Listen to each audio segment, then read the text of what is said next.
On live. Back to another episode. As you see, my intro music is hard to figure out after it. And you have to figure that out. My camera goes out. My camera's all blurry. And I don't want to use my integrated graphic camera because it sucks. But we're back for another episode. I've been taking the last 2 weeks off because once again I was at Dragoncon and I didn't really have time to watch it, to record an episode that day. And then the last week, what was it? Before we see, oh no, it's just been 1 week. Has it been 2 weeks? It's been 1 or 2 weeks. A little bit of personal announcement. I'm engaged to be married. I'm getting hitched, y'all. All right. Hey, congratulations. Get out there. I took some time off after Dragoncon to propose to my girlfriend. We're getting married. So I'm letting you guys know that. I'm going to put some pictures. I haven't posted pictures in here. My mom already had. She's posted all the Fago photos. But I haven't posted any photos yet because we're doing that. She wants approved photos of engagement stuff. You guys know how that goes. But anyway, we're back with another episode. Beer Battered Thoughts. Like I said, y'all, Beer Battered Thoughts is back. We're going to be talking about the ultimate experience that every armored combat fighter should experience.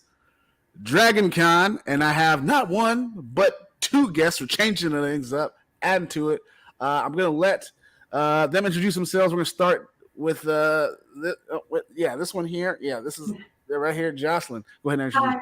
Hi, I'm Jocelyn. I'm out of North Carolina, fighting with a brand new team called Steel Coven.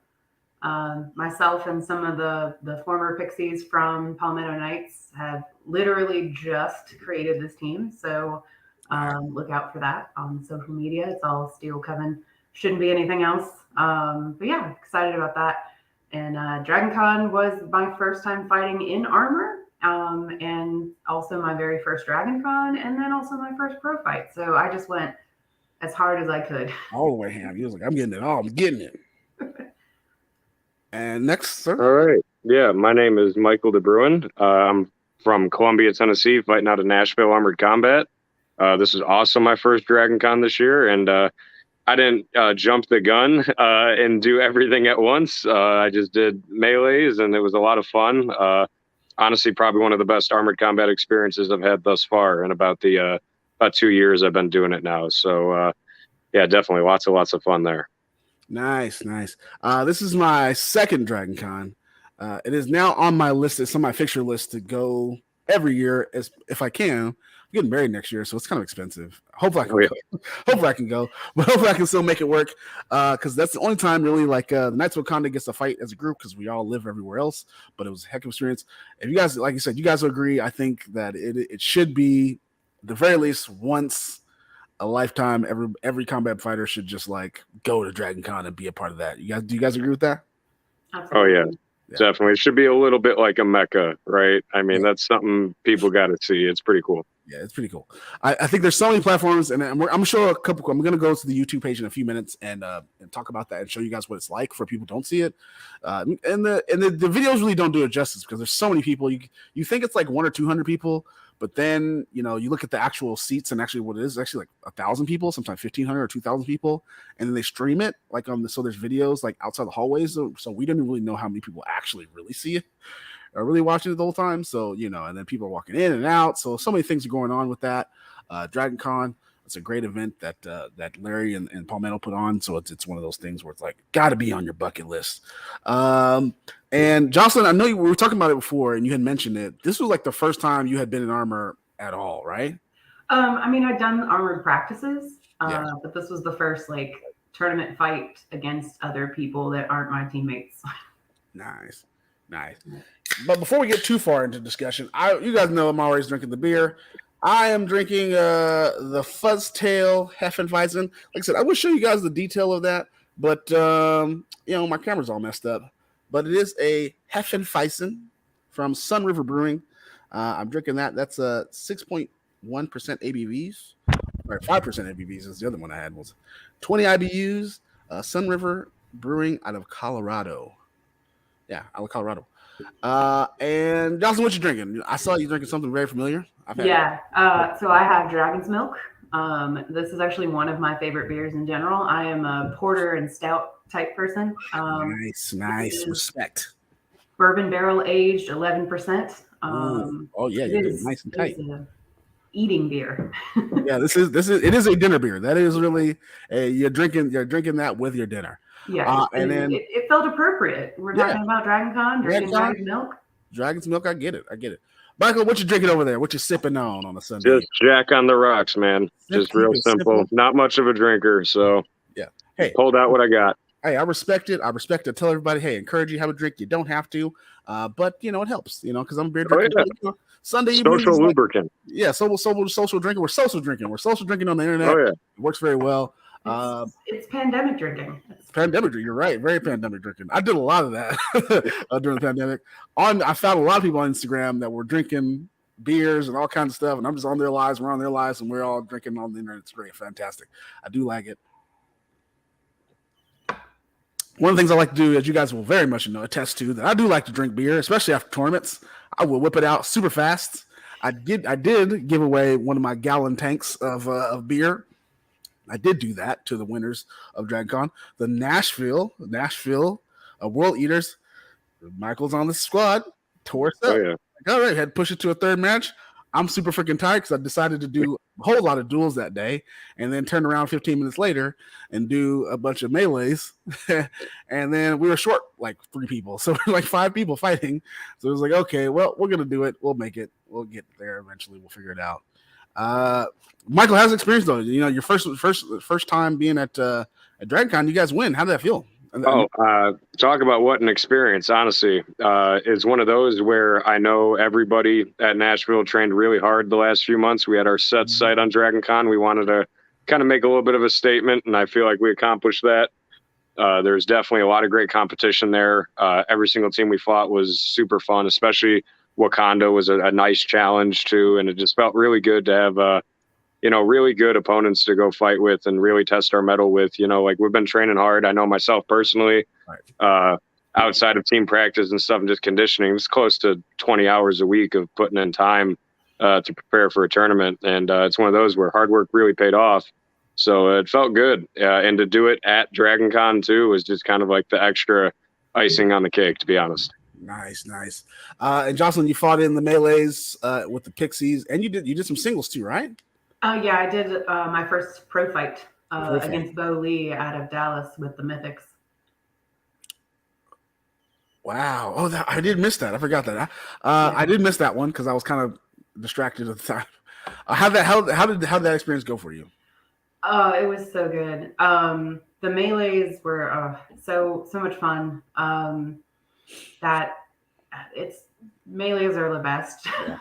They're just so much fun because like you never know what's going to happen. You never know how it's going to turn out. Like you train the best you can and you like make a plan with your teammates, and then the other team is also making a plan. So you just don't know, and you do your best, and it's fun. And I know like one of my favorite memories from DragonCon itself during the very second round was grappling with one of my friends from Nashville.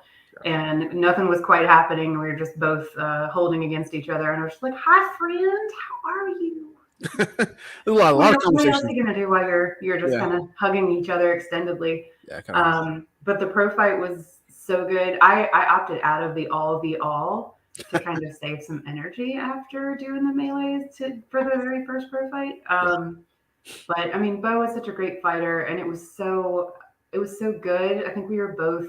It was their first match, their first pro fight too. Yep, both first. So we were evenly matched on that, thankfully. And I think if you watch the video, you can see we're both kind of like staying away from each other a little bit, figuring out what the other person's going to do. Whereas like Stephanie and Asia from the very first pro fight, some of my teammates, they just like went at each other. And Bo and I were just kind of like, okay, let's see how this works out. But they did so good. It was. I'm so glad that it was my first time was with them, because it was, even though I didn't win, it was beautiful and I loved it.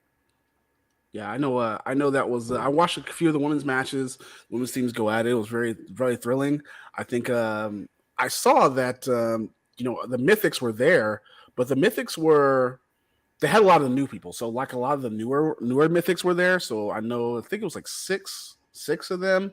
So I think it was like three more senior veterans, and I think it was like 3 like brand new 3 brand new fighters who hadn't done anything really in their source room. So no, it was pretty fun. Yeah. Your pro fight, I did see that. I saw Bo delivering the business to you. What was your motivation to say like, okay, I'm gonna do it all, and I'm gonna do a pro fight? And pro fights are very grueling. Melees are already tiring as they are on their own, but then you decided I'm gonna do a pro fight. Well, I'm kind of a crazy person, I guess, because the very first thing I wanted to do was pro fights. I found Bo Hurt from TikTok. From Thrashly, and seeing the videos of the pro fights and getting to ground and pound, I was like, yes, that's the thing I want to do in particular. So like, this was my first chance, and I was like, yep, I'm gonna do it. And in the chat that Larry created of like our weight class, he was just kind of like, you're the people, you guys figure out who's fighting who. And Bo had said it's their first time, and I was like, oh, it's my first time too. And they're like, oh, let's fight each other. And I was like, okay. And my teammates are like, what did you just do? And I was like, yeah. I mean, even though that's Bo's first pro fight, Bo has done some single stuff, has done like a lot of melees. So I was like, oh, okay. Well, if you're doing it, it's their first pro fight, but they are more experienced than me. And they're also about 6 inches taller. Yeah. So they have much longer reach, which is like my whole strategy was to hit and run away to try to stay out of their grasp. But frankly, I was kind of proud of myself, even though like I got over that a little bit and I realized like that's not going to work. I got to actually get in there and not be scared of it. Because they did get me on the ground once, but that wasn't terrible. So then the next couple of times that they grappled me, I was able to get out of it. So that's a win to me. Yeah. Michael, I know you mostly stuck to this in melees. Was there a strategy? Did you guys did NAC, World Leaders, you guys put like a strategy? And what was the toughest match you guys had? Oh, definitely. I know for weeks beforehand we were drawing up plays, X's and O's, making sure we had different plans going in for different teams. We had different lineups we wanted to use. Lots of your typical 2-1-2 different setups, and just kind of seeing like figuring, against these people, we think, grappling on the rail might be better, or we'll change out our flankers. We tried to keep a pretty good roster. I think we had 8 or 9 guys with us. So we were able to pretty steadily make subs out when we needed to, which I think definitely really helped a lot. I've Iron Manned a few melees myself. It's not a fun time. Yeah, it's not. So it felt really good to be able to be like, okay, here, you go step in. I'm taking a round right now. Yeah. So just, I think, kind of staying fresh, staying sharp, lots of communication. Communication was huge, I know.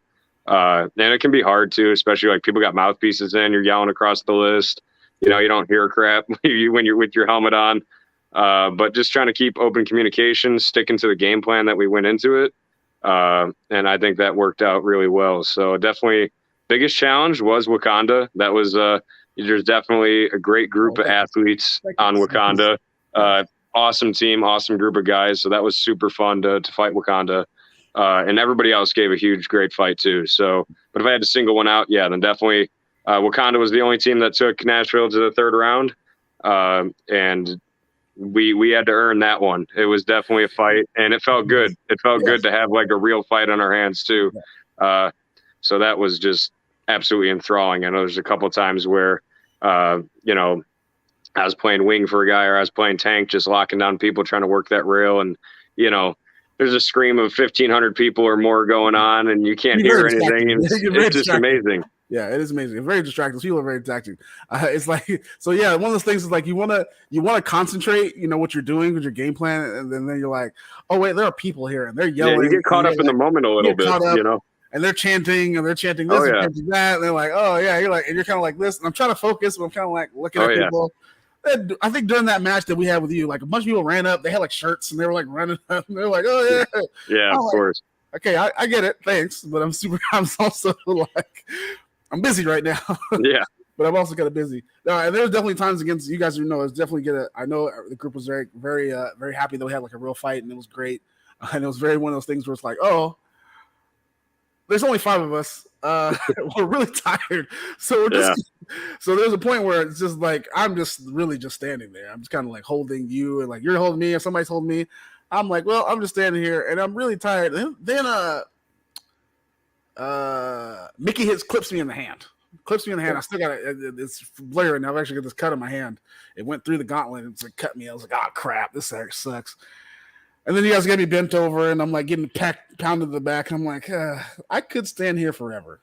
However, it's going to be very painful. Not going to be a good idea to sit there usually. And I don't want to sit there. And we got one more match after you guys. I'm like, I don't particularly want to endure this torture for a little bit more. You got to save yourself at some point. Can I get out of it? Maybe not. I don't know, that's the whole thing of pain compliance.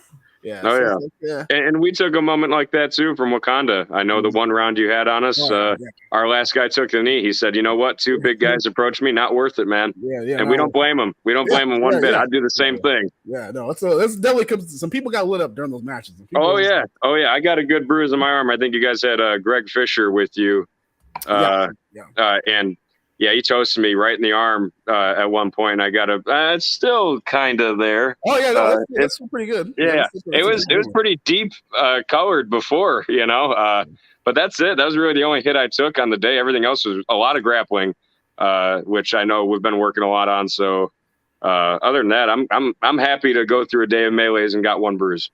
No, I'm happy with it. And shout out to Greg Fisher for coming in and being our Bucky Barnes, our resident Bucky Barnes. We lost some people, and we're like, well, lost people. Like one guy, like his fight got bumped. Another person, like, ended up having to had like a family emergency, had to not be able to come. So we're like, well, we're down 2 people. We're down to 6, and then one person like dislocated his shoulder during the match, and like one of the earlier matches. I'm like, well, I guess there's 5 of us. We're fine.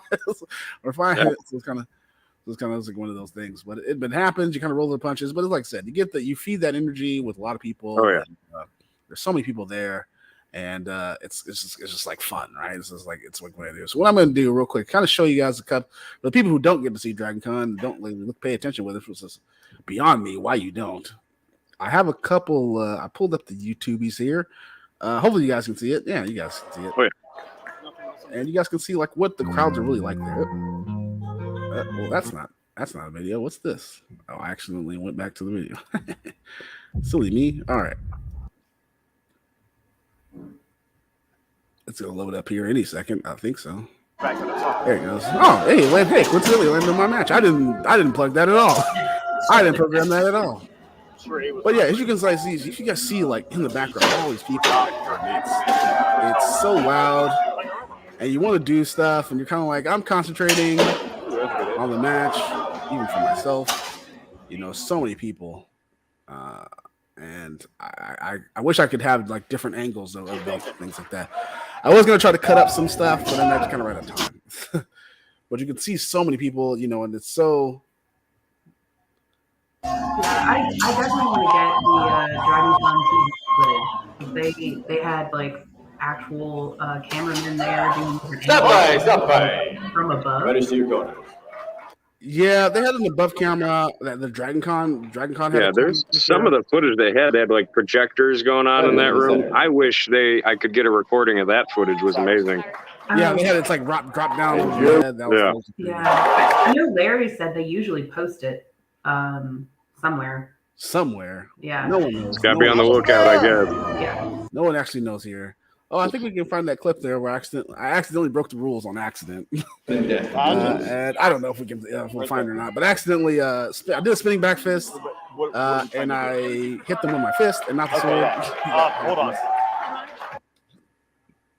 But I did want to show this. I don't have any footage of the melees because they haven't really uploaded that, really, and it's like super choppy. It like breaks and stops and starts. Like that's like the one thing.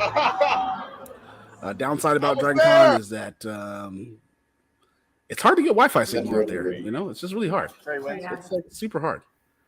Like you get so many people out there, and it's like.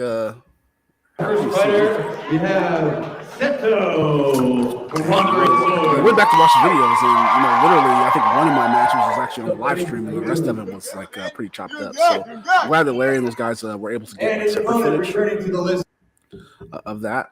But I guess since we're here, you guys could have opinions. And is there anything about DragonCon that you wish it was different or could change? Oh man, that's tough because it's a pretty nice event. Yeah. But if I could say one thing, it may even sound crazier, but a bigger ballroom to fight in, bigger venue, because there was a line out the door when I was there for people trying to come see it, and that room was packed pretty much shoulder to shoulder after all the seating room filled up. So something I know people want to see. I know afterwards there's a bunch of people, just kind of talking to the fans and stuff, and a guy I've never even met before say like, "Hey man, we've watched your videos. We watch your, like Nashville, we watch your videos every Wednesday. We made sure to come here just to see you guys and stuff like that." So definitely, I know people want to see it. So I don't know what Larry can accomplish, but it would be amazing to have a huge space for it. That'd be awesome. Definitely. Johnson, there were definitely people standing outside waiting for someone to leave so they could come in. Oh yeah. Like that was crazy. I think maybe the only thing I would say is like a dedicated camera crew to film like that. I know like it's already hard enough to get enough volunteers to run the event.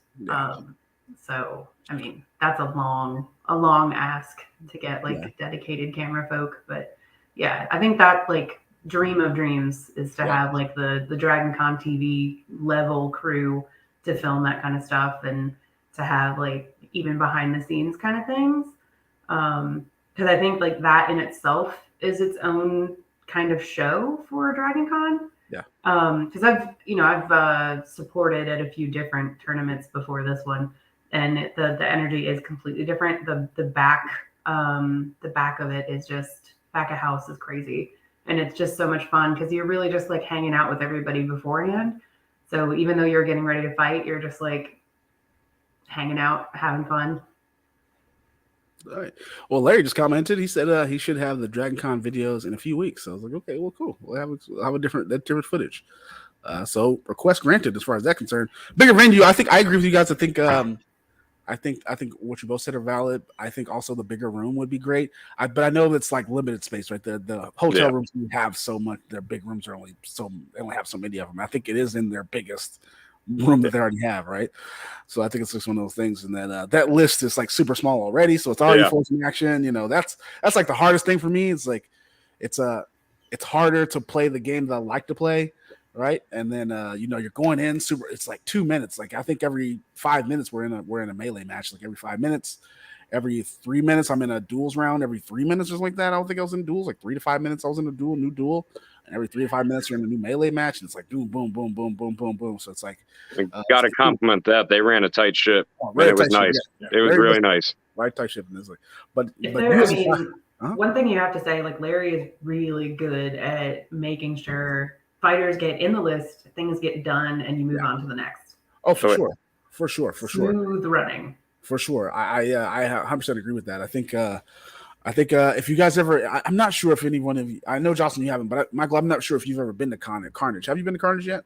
I've not been to Carnage. Last year, or I guess this year, would have been my first. I ended up going to the Arnold's instead. Ended up murking at the Arnold's. I didn't feel like I was quite ready for the level of Carnage yet, to be honest. So I said I'll get some exposure experience at Arnold's, but next year probably going to be there. Yeah, but he definitely runs. He runs Carnage. I also say the next bucket list match for both of you, Carnage is definitely one of those. Regardless if you think you're ready or not, regardless if it's singles, melees, whatever it is, whatever category you're fighting in. I definitely see that's another bucket list because you get to see a lot of people, of varying skills, but then you do get to see a lot of high skill level people there too. And it's so many matches, so many chances to way more many times to prove yourself and kind of getting way more matches in, and events varying levels, and it's definitely it's run by Larry, so it's definitely a bucket list thing that you do to challenge yourself. I will absolutely be there next year. But what we're gonna do real quick is we're gonna play a little game here. And it's a return of a segment I did for a little while, and I missed it because I was busy last show. But we're gonna do, and let me pull up the tab if I can. I'm going to share my entire screen. I'm just going to do that. I'm just going to do that. Makes it easier for me. And we're going to do here. Forget the infiniteness of the show. You guys are going to pull back the curtain here. You're going to see what I can see. But we're going to play a game I like to call Celebrity Boo Hurt. The Justin editions. So in this, each of you are going to take a corner, and you're going to decide which Justin would win in a pro fight. Timberlake. That's good. I was about to take Bieber, to be honest with you. Yeah. Perfect. Yeah. Perfect. So great. So now I'm gonna give you both about 2 minutes, and you're gonna give your take of why your chosen Justins will win a pro fight, and then I'm gonna be the judge and decide who is going to win Celebrity Boo Hurt pro fights. And Michael, I'm gonna let you go first since Jocelyn already claimed it. This is wild. That's funny. I guess Bieber would take the pro fight. I feel like, right, he's younger. He is, from like what I know a little bit of like an athlete. I know he's a multi-talent. I know he does more than just sing and dance, right? So I don't think it would take too much to get him conditioned, right? Assuming we got some prep time to go into the fight, let me corner the guy. Let me get him trained up a little bit. He strikes me as being a little bit more nimble and wispier than Timberlake could be. He could probably move around him, get, easy snipes in probably throughout the rounds. And as long as he's got the gas tank for it, and, I think the age might help him out too. I'm going to have to go with Bieber for once in my life on something. All right. Jocelyn? Okay, I have to disagree about the nimbleness. Timberlake has years and years of boy band choreography under his belt. You got to think about all the years that he had to do all that, and he's still good at it. He's still a good dancer. Any of his music videos, you can see he's dancing. But also with the boy band idea, he has that deep-seated rage of existing in the 90s. So I think he could really pull it out. He's kind of an athlete on himself. And then he is a multi-talent. He's an actor. He's a singer. He's a dancer and everything. So this wouldn't be that hard. This wouldn't be hard to get in there. And, Bieber's a smoker. So his gas tank is going to be significantly smaller. All right. Oh, man, I don't know. Let's see. Let me think about it. It's not a conversation I thought I would ever have. No, that's one you don't experience every day. No. Who would win in a fight? All right. As the judge, you brought up some valid points. I also give Timberlake some extra credit because he has been in some action movies. Did Out of Time. He did a couple other things. He's got that footwork. I think he's got a little bit more footwork experience than Bieber. So with age versus youth, let's see here. You both made some valid points. Footwork. For this match, I'm going to give it to Timberlake. Reason why? A couple of reasons why. One, he does have, Bieber can dance. The Biebs can dance. He got that good hand-eye coordination. But Timberlake's been doing a little bit longer. He's got that grittiness because he's been in some gritty movies and gritty. He just doesn't. He's also hung out with a lot of thugs, a lot of dangerous people. Now Bieber has too, but not the same people. That's not the same people. And he's back in the day, people didn't know this, but Timberlake did some boxing training, a couple of little things to do some things. So I'm gonna give it to Mr. Timberlake there for this. Wish I'd known that. Yeah. So yeah, you got to know. I did some research. I had to Google some things about people. Figure out. Fair enough. He had background that we didn't have. Yeah. I just trusted in Timberlake. I mean, just in Timberlake was fine. But no, I definitely had to do that. But yeah. Oh yeah. Yeah. So we've got a couple comments here. Carnage is one of the best tournaments ever of the year. And then Brandon Freeman also added in especially when the time that Larry got his arm broken. Do you guys know how this happened? Do you guys know the tale of how Larry got his arm broken? Okay, so it's a hilarious story. Well, where I'm gonna go. The Jerry Longest picks. Jerry added in. Tim Blake is a great golfer. He's a golfer. He's got that arm strength. He's got that. Yeah, he's got the swing. So get that 2-arm weapon. So the story of I can't really do it that much justice. You guys gotta have to go back and watch the Carnage footage from a couple years ago. There's footage of it? Yeah, there's footage of it. And it's the thing about it is like very like Larry's like super smooth with it when it happens. So they're doing at the end of Carnage. I know not the end of Carnage, but towards the end, they're doing the pro fights, and Brett's they're doing pro fight tournament. The name who's going to do the pro fights, and Brett's fighting. If I do believe correctly, Joseph Brandt. He's fighting Joseph Brandt. So they're fighting. I think it's like the second round. Maybe it's the beginning of the first round. So it's after the first round. In the middle of the first round, Brett, what I call him Judokan, flips the guy. It was towards the end of the first day, right? Yeah. End of the first day. Flips the guy, legs go flying. His legs go flying in the opposite direction. Larry, you would think that Larry's falling away, but the way he gets tossed, his whole length of his body is thrown. So his legs pretty much are on the other side of the ring. Clips Larry in the arm. Now, it happens so quickly, and Larry doesn't even really react to it at very first. He just kind of goes like this, his hand, and then still counts to the match because it was towards the end of the match, 15, 20 seconds, maybe 30 seconds left, something like that. So clips him in the arm. The match, they go on the break. They come back from the match. Larry just points to a corner. So another ref. It's points in, comes out. Larry walks out and just takes a spill to the ground and is looking at his arm, and his arm's just kind of like this. And then the footage just goes out that, he has just clearly broken his arm from just getting from his arm getting just broken by a person, this leg just landing on his arm in the wrong way. Yikes. So That's rough. Yeah. Larry wasn't fighting. He was at a clear distance, but just the way Brett threw the guy, it was just you're going for a ride. And just threw him with a toss, and then just kind of clipped Larry right in the arm in a bad way. Where he's just holding the flag, and bow. Yep, broke his arm. I think he had a plate put in, and it was had the plate to be put in. I've heard he had to have surgery to fix it. He had a surgery and a plate that was put in. It was a whole thing. It was ouch, but kind of hilarious, but also ouch at the same time. But it was Larry's a warrior. He just was you didn't even realize that was what happened because he just really was just very okay, he's here, all right, ready, cool, points towards the guys, come in, comes out, takes a spill, and it was my arm, and he just sits down, he's oh, my arm. And it's one of those cool things that happened. Yeah, that's funny, not for him, but yeah, that's funny. Yeah. Also, Jerry said just to parked used to golf at her job. That's why it's marshalling is an intense job. Yeah. Marshall insurance. I'm always for the people, wearing protective gear, but hey, you do what you do. You take your own risks.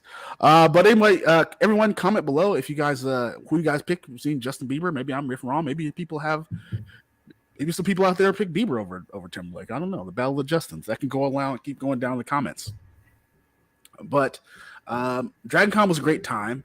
But we're also going to take a moment to pay some bills because, I have to get this podcast paid for somehow, and I don't have any money. And also to help me pay for Armored Combat stuff. So, that helps because I really don't have any money when it comes to that. So what we're going to do is we're going to cut to a commercial, but it's going to take 30 seconds. And if I can even do it, it's not coming in. I don't know how to do this. Oh, I do know. I listen to enough podcasts. I could definitely give an intro. There he goes. There he goes.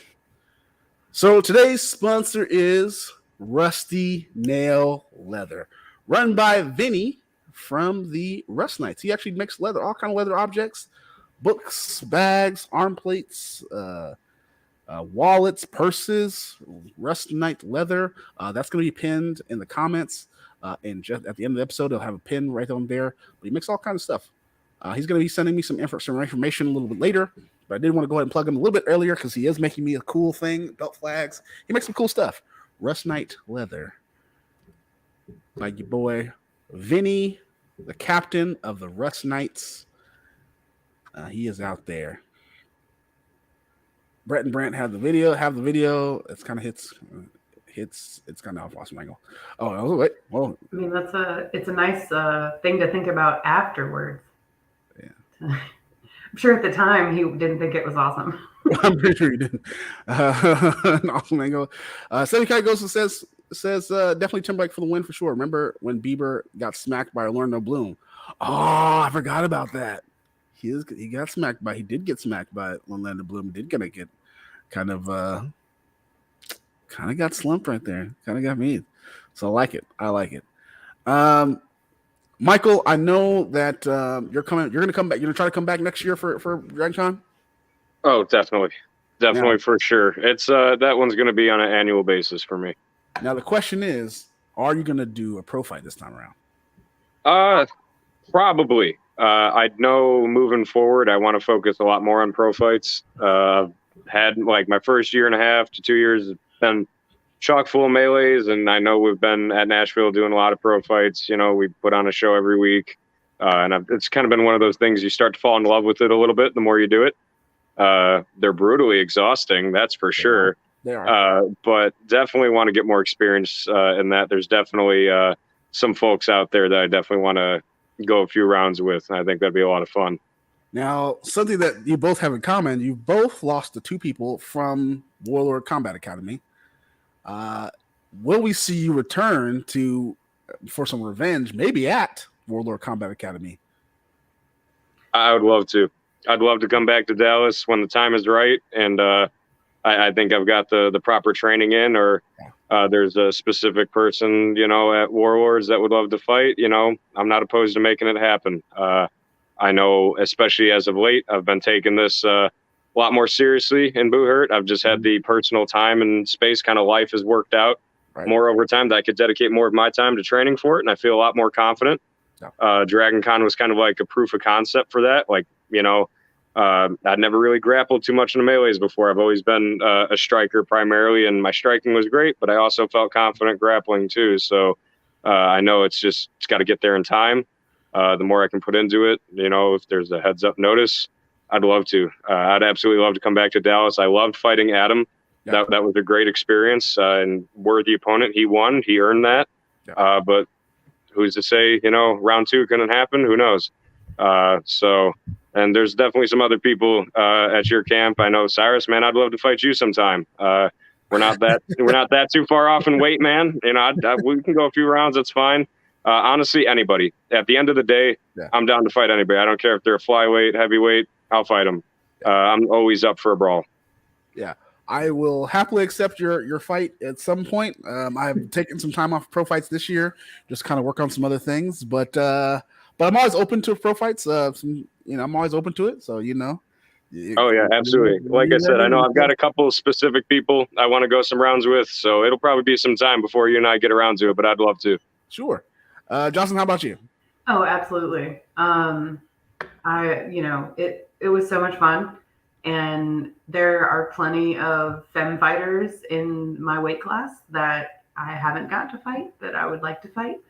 It's going to end up being me fighting Stephanie and Celeste a lot because we're in the same weight class and we're going to be going to all the same stuff. But now I'm down. I'd say there are a good number of mythics in your weight class too. There's a good number of mythics in your weight class. So I would train with. If I would give my advice, I would say definitely train with Stephanie and Celeste. But I wouldn't say not to do pro fight tournaments and stuff with them. It's just gonna happen. It's gonna happen. There won't be any choice. Right. It's gonna happen. But there's 3 or 4 mythics, three mythics, and currently that I'm super aware of that are in your weight class. So there's a lot of diversity with that. And there's a couple other. There's Nashville has some. Yeah, Nashville has some. We got a ton of women fighters at Nashville. Always open for fight. Yeah, a ton of women fighters. We definitely have plans to make it to Nashville for either a Wednesday night fight or just a weekend fight or something. So, yeah. I definitely looked at. We were talking about this a couple of weeks ago. We were talking about how many women were in that weight class that you and Bo in, and we did a count, there's probably about 12 that actually have kit and have experience and can fight. It's about 10 or 12. So there's a lot of opportunity still for you for a lot of people before you come back around to bow. Even For that. sure. Even We just outside. need them to all be at the same event. Yeah. That's I know that's definitely something that's in the works. I know that's definitely I know some people are working on. I don't want to spoil it, but I know some people behind doors. Closed doors are working on behind. Some people that we're all familiar with, and then also I tell a lot of people, I give my advice, and especially for people who are getting back into pro fights, melees are an important part of learning how to pro fight, but also duels. Getting experience doing duels also helps you pro fights. I think a lot of my pro fight experiences and helped me with my own individual pacing, and things like that. And a lot of things you learn in duels is also a good part of that. Which leads me to my announcement that myself and Spencer and a couple of other instructors will be later next year. We'll be doing the Wandering Sword tournament again, but we're also going to be doing a Wandering Sword training camp that will also include duels and pro fights and how duels affects pro fights, and we'll do some pro fight training for duelists. Awesome. So we're gonna be doing a lot of that. So that's gonna be next year. Info on it yet? Not yet. Me and Spencer putting it together in the next couple of weeks, but it will be out. But we decided to go ahead and talk about it now, let people know that hey, the information is coming soon, and we'll be doing the Wandering Sword tournament again.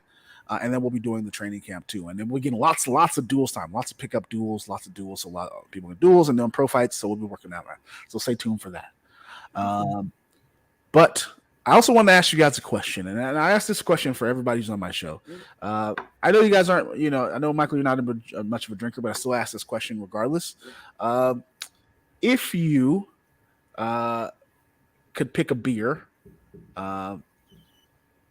it could make your own beer, and you could put any ingredient in the world. What ingredients would you put in it? What would you name it? And then what would be the alcoholic level that you would pick? Starting with Michael. Oh, geez, man. Yeah, you put me on a tough one there. I'm not sure. I mean, I know a couple people that have brewed before and stuff like that. There's no limit to beer ingredients. It could be any ingredient you want. Yeah, absolutely. I know I'm a huge fan of mead, so I love honey. One of my favorite beers is Honey Weiss Leinenkugel. Mm-hmm. So I'd probably make something with honey in it, make it a little bit sweeter. Yeah. Definitely kind of go for a smoother flavor, hopefully. Proof wise, honey steak. I mean, I prefer the hard liquor. So for proof wise for a beer, I mean, let's do 10%, right? Let's make sure we got something a little bit stronger. So, so long as it tastes good and it gets me where I need to go, Yeah. So I think if you like more of hard liquor, you could say you would want a honey flavor, but you want a honey with aged in whiskey barrels, so it has the whiskey in it. So it's an aged in whiskey. It's a beer aged in whiskey. Yeah. I mean, why not? I think that would be amazing. I'm not afraid of a little bit of bread water every once in a while, but it's good stuff. I'm sure a whiskey beer. That's because that is a thing. With honey, it's probably out there somewhere. We're just gonna find it. I'm sure. And then what would you name it? What would you call it? Oh, I don't know. You're striking the wrong chord here. Honestly, I have no idea what I'd call it. Probably something really dumb and corny. Beers have some. I have no idea. I'll be honest with you. I'll have to leave that up to some marketing pals. No, it could be a wacky name because I've seen some beers with that. Man, I honestly don't know. What would a good honey whiskey beer? Let's do Monk Bear. Why not Bumblebee's Sting, right? Because it'd be a little bit harder too, and it's got honey in it from bees and stuff. And you could put a little a bee on there and some black and gold. That's my colors anyway that I fight in. So why not? There you go. Yeah. I like it. And if you guys want to look at the comments, bees knees. Larry has found the video. The bees knees. So the drunken bear. Yeah, the bees knees. There you go. The bees knees. A bear dipping his paw in the honey pot, but it's whiskey honey. Stephanie's already called the bee's knees. The bee's knees. And Larry has found the footage. You guys want to check the comments? Larry has found. You guys can click the video and watch the video of him getting his arm broken. Jocelyn, how about you? What would you name it? What would you put in it? Anything. It can be steak. It can be cherries. I don't care what you want to put in it. But so I'm a huge coffee goblin. I drink cold brew all the time. So it would probably be a stout with coffee flavor. It's hard to get like a good coffee stout though that isn't like a weird bitter kind of. So like the dream would be to like a good coffee stout that has like the coffee flavor, maybe a little bit of chocolate hints, without being like weirdly bitter aftertaste. And of course, whiskey barrel aged. Whiskey and coffee, very good together. The classic like Irish coffee situation. So I would probably call it throat punch. Throat punch. Oh, nice. I want to make a beer specifically for Dragon Con, and I'll call it the Dragon's Fire because I want to make it spicy. I want to put jalapenos in a good Hefeweizen, which is a wheat beer. It's like a Hefeweizen, put jalapenos because they have spicy beers. You call it Dragon's Fire, and let's mix and put honey in it, honey, jalapenos, and a good Hefeweizen, which is like a very sweet, like bread beer. It's like a very sweet wheat beer. I call it the Dragon's Fire, and I would like to have that someday. I'm gonna. That doesn't sound bad. I'm gonna write that down for later. If you like spicy, I mean that's the way to go. Yeah, I like that. Dragon's Fire, but no, I think that's all good. I think those are good beers. I think those are good selections, and I would make it 2 alcoholic because it's hard to think. So I'll make it like a good 6% ABV. So I'm gonna make it too spicy.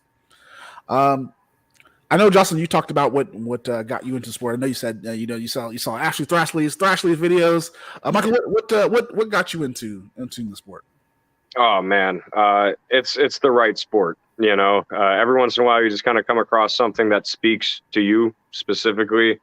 This is one of those. I love history. I've always been a history nerd. Right, I'm an educator.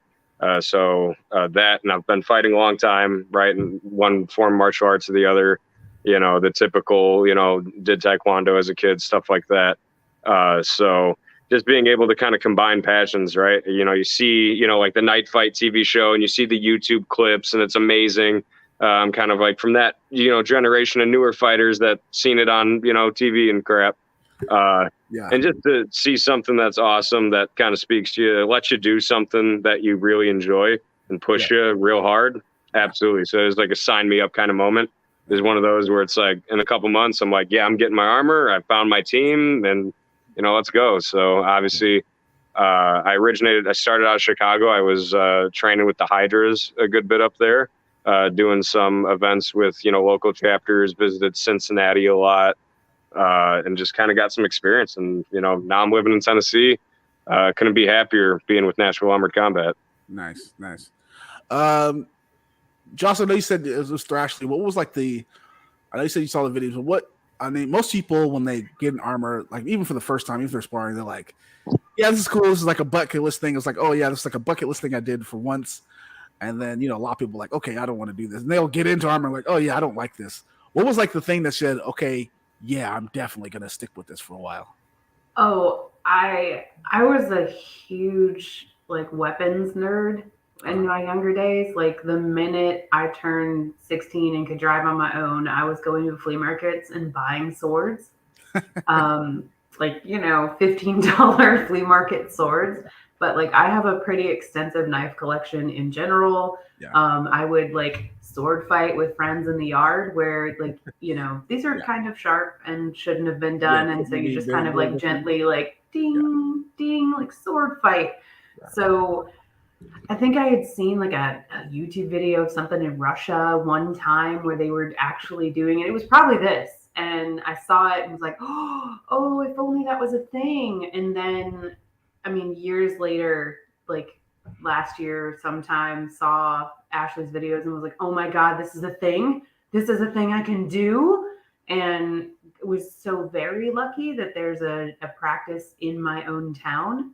I went to my first practice at Stephanie and Celeste's house and we just kind of watched, kind of like sat back because I don't really have a sports background.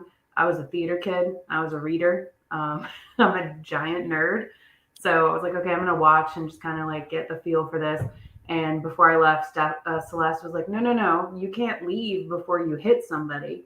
So we just did some soft kit and I just like smiled so hard the whole time my mouth hurt.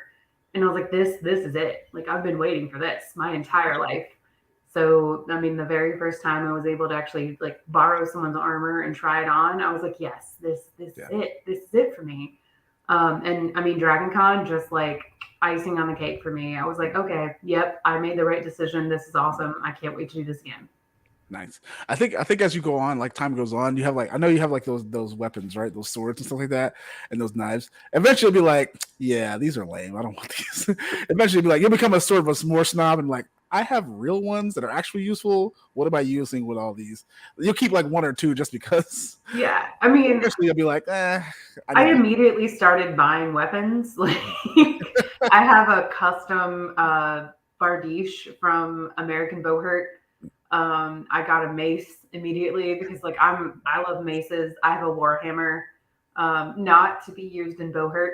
It is not for that. It is very much too dangerous for that. Yeah. But yeah, so I have like one of everything because I'm kind of a weapons nerd in that sense. And I was just like, yes, please. Can I have all the things? I want all the things. Oh, thank you. Bless you. Michael New said you talked about the night fight show. I watched it, and at first I thought it was cool. And then the longer I've been in the sport, I'll be like, this show is stupid. Yeah, it doesn't really represent the sport well, but it was cool for like a thing because I think they took like a different history show. I forgot what it was, where they would take like ancient warriors and things like that. I forgot the name of it. That was very similar to that, and they were like, okay, now let's make it into modern day and like make people do it.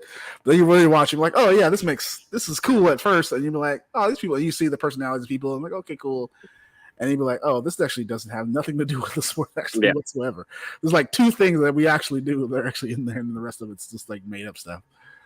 But I get what they were trying to do. I get what they were. Oh yeah, it's definitely an attention grabber. That's for sure. I think it's definitely obviously you got me into it. It's a good way to introduce people to the sport. I feel like it's kind of that more mainstream, better production kind of look to it. So, and it's chaos. I mean, melees are chaos too. So.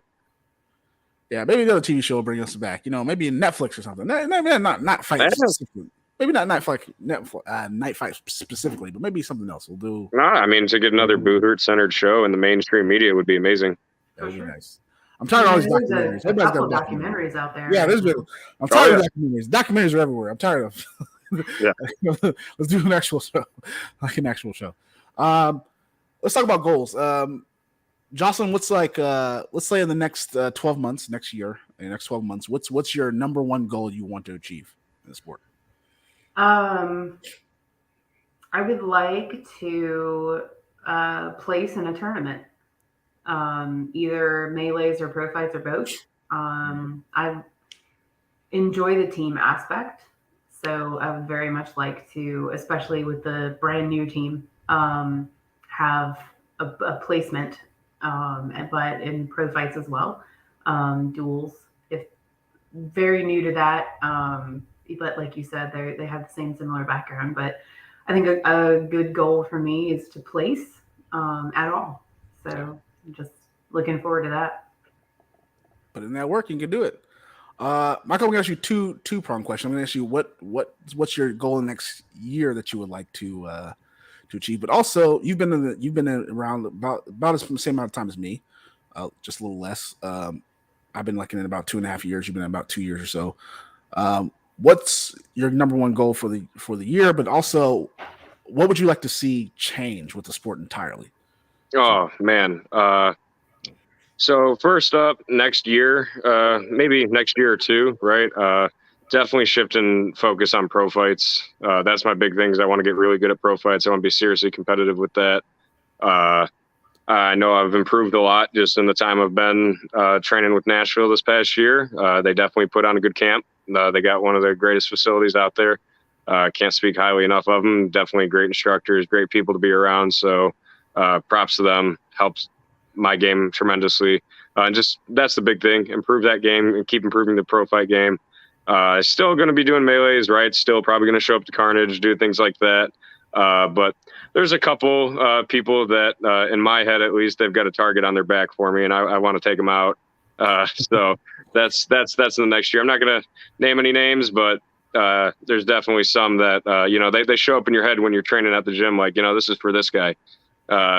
So definitely got to take out some guys, kind of make that name known a little bit. I definitely want people to look at Michael DeBruin and think, this guy's serious, because I've got the time to put into it now. So I want that to reflect. And even, win, lose, or draw, let's put on a good show. And then in the future of the sport, money, right? Yeah. Let's get some money into this. And there's no reason it can't happen. I think there's serious potential in this sport, and I'm sick of seeing a bunch of beer league crap, to be honest with you. I think we can get past that. And there's nothing wrong with that. If people just want to have, some casual fun, I'm all about that. But I think there should also be a seriously competitive sector. Let's get some more sponsorships in. Let's try to get better venues. We've been working hard. Let's keep going. We all enjoy it. We all put in countless hours for it. Let's get paid. Let's make it happen, especially with the pro fights. It can happen. That's what I'd love to see.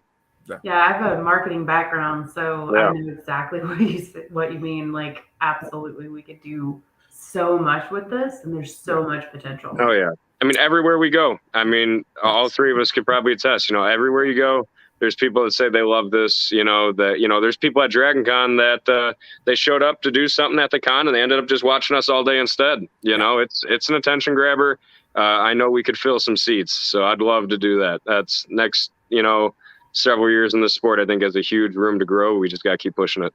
We got to find somebody with contacts at ESPN. Yeah. We need a good donor. Even if we're on the ESPN 8, the Ocho, let's go on the Ocho. That's fine. No, like the Ocho though. We're perfect for the Ocho. I watched competitive, like slippery stairs climbing and competitive tag. Like, if hardcore tag can do it. Be a thing? Yeah. What was the thing that has like that was? It had like, I mean, way more people I've ever seen outside of DragCon, like our events. There was these women that were riding like these doll horse head things. It was very weird. Yes. It's high horse competitions. Yeah, I was like, whatsoever. But anyway, like I said, we're coming up to the last end of the show. But before we end, I wanted to give everybody, a chance to plug what they wanted to plug. Because we've got about a minute or so. So starting with Jocelyn, I'd like you to go ahead and plug whatever you like. Plug something that you would like to talk about. So we have a brand new team. It's called Steel Coven. It is based out of North Carolina. We are a gender inclusive team. We will be fighting in the Women's League in Beauhurt. But we want to have a big focus on melees and support. We want to treat our support as though they are fighters in the team. Just as important, because support is, without them, we couldn't actually do anything that we do. So Steel Coven, Facebook, Instagram, brand new team. We would love to have more fighters and more support, but keep an eye out for that. And we're excited to grow in Beauhurt and help Beauhurt grow. Michael. Absolutely. I'd like to just take a minute to plug Nashville Armored Combat. You always got to wear the merch. Other than that, nothing really. I don't really use social media too much, but I know they're all over, YouTube, Twitch, Facebook, TikTok, the like. So just check out Nashville Armored Combat. The Alicorns, too. We have a great women's team that's all over social media. Definitely just check out the Nashville folk. Check out our pro fights every Wednesday. You're in for a show. And it's a good thing to pick up on and learn from, too. I want the sport to get better. I want everybody, I want all the men's teams, all the women's teams, everybody to get better at the sport. The better, and harder we push ourselves, the better the next guy has to get. And it's just going to make for better fights. And the better fights we have, hopefully the more mainstream we can go with this. So let's just keep it up, guys. Nice. So everybody, we're coming up to the end of the show, but before we get to that part, I want to thank everybody who's watching Beer Body Thoughts. I want to thank Jocelyn and Michael for coming on to the show. Thanks for having us. Yeah, I'm going to keep doing this as long as I can, bringing on different fighters, sipping a beer, sipping a drink on a Sunday evening, talking about armor combat stuff, talking about their favorite drinks, talking about what they like about the sport, got them into it, all these different things. Because I think that's something we need. I think it's that's why I kind of shifted my show to kind of focus more on the combat community and beers and drinking, because everybody needs to know everybody else and needs to know some personalities, meet some other people, and see that we all have this one thing, crazy sport in common, and all the things, different things, crazy things that we do to do this and connect and get some ideas like you talk about. I think I do agree with you both that we do need to get money into this. I've been fortunate enough that I've gotten lots of, continuously gotten sponsors. That's why I've been able to do so much. But I've done a lot of that work on my own and done a lot of stuff to get, funding for even Knights of Wakanda and done stuff for the Warlords and things like that. So I do agree with you guys about that, about getting the money. And like I said, I know myself and a couple other people, and I know some other people are working on, working real hard to bring a spotlight for the sport. And I think shows like this are just one piece of many pieces to make something like this happen. So, and I'll improve. And next week I'll get a new camera and we'll get that all fixed out. We'll get that fixed, and I'll practice a little bit more of my transitions. I do this super show like last minute. Sometimes I get a guest ahead of time and I'll have it transitions all worked out. But today, the whole engagement thing and DragonCon and traveling, I just didn't have it. But with that being said, a couple of weeks, we are less than a month away from AXNAC, so ACS Nationals, North American now. With Canadian teams, Mexico teams, U.S. teams in Reno. Either one of you going to that? Either one of you going to AXNAC in Reno? I really wanted to. I just couldn't swing it. Gotcha. Understood. I get it. Definitely. Also, another event that's on your bucket list is that one. I mean, there's definitely people there. So I'm not saying the DragonCon, but it's probably in between. Like it's probably like a little bit like 300 people, 200 people that'll walk by. They'll constantly there, and then you'll have like all the bodybuilders and stuff like that, and all these other competitors that are watching us. So it's still a good time, and it's still lots of competition there. Typically between the few years I've been there, usually 8 to 12 teams there. Typically every category for singles is typically packed. Between 10 to 15 competitors each category. Pro fights are there too. So it's definitely another big tournament that's with a lot of varying skill with that one. But with that being said, all that to bring us to the last sip of the show. I'm on my vast little sip of my beer. And if you guys don't know, I like to close it out with the beer prayer, like I do always. And let me clear my throat and let everybody a second to get their drinks. Our lager, which out in barrels. Hallowed be thy drink. I will be drunk. Thy will be drunk. At home as is in the tavern. Give us this day our foamy head, and forgive us against our spillages, and forgive those who spill against us. And lead us not into incarceration, but deliver us from hangovers. For thine is the beer, the bitter, the lager, forever and ever. Barmen. Thank you so much, everybody. Thank you. Thank you. Good night, everybody. Bye.